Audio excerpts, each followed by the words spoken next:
Molweni Mzantsi Afrika, molweni bantu bakuthi, molweni ndlu emnyama. Yeyi bantakwethu, sisukile ingxaki. Kukwa Ward 17 apha kwindawo ekuthiwa ingapha kulaa mhlaba waseLusikisiki. Ward 17 ke iwadi katata uTenyana. Bantakwethu likhaya lakwaJoyi eli. Ye bantakwethu kwaze kwanzima. OR Tambo Ngquza Municipality phaya kwisebe lozinziso loluntu bantakwethu ayikho into enje. Umama ngoka-1950, umama njengoba ngoka-1950 uhlala ke nabantwana apha. Kuphuma abantu abasibhozo kule family yakwaJoyi.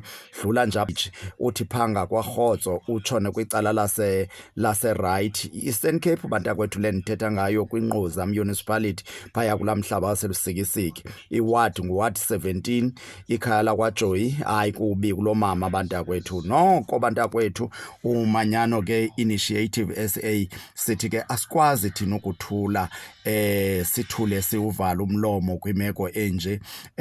OR Tambo Region Municipality phaya eMthatha, sincedeni ezinkokheli zethu, noko lusizi olu.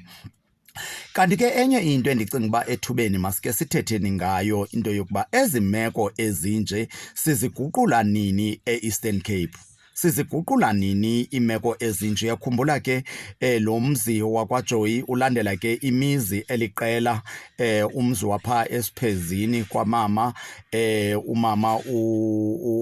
umama uDalawana, kube khona omnye opha eBhungeni kwaWard 31 phantsi kwakhansila uNomgca. Nawo lo mzi ukwimeko embi kakhulu. Siyacela i-OR Tambo bantakwethu, siyamcela umasipala wethu noko make kujongwe elikhaya phaa eLusikisiki, kulaa ndawo enguWard 17, kukhansila uTenyana. Siyacela zinkokheli, noko asikwazi ukuthula ngeemeko zoluntu ezinje, kodwa ke masibonane kwakhona ngawo lo mcimbi.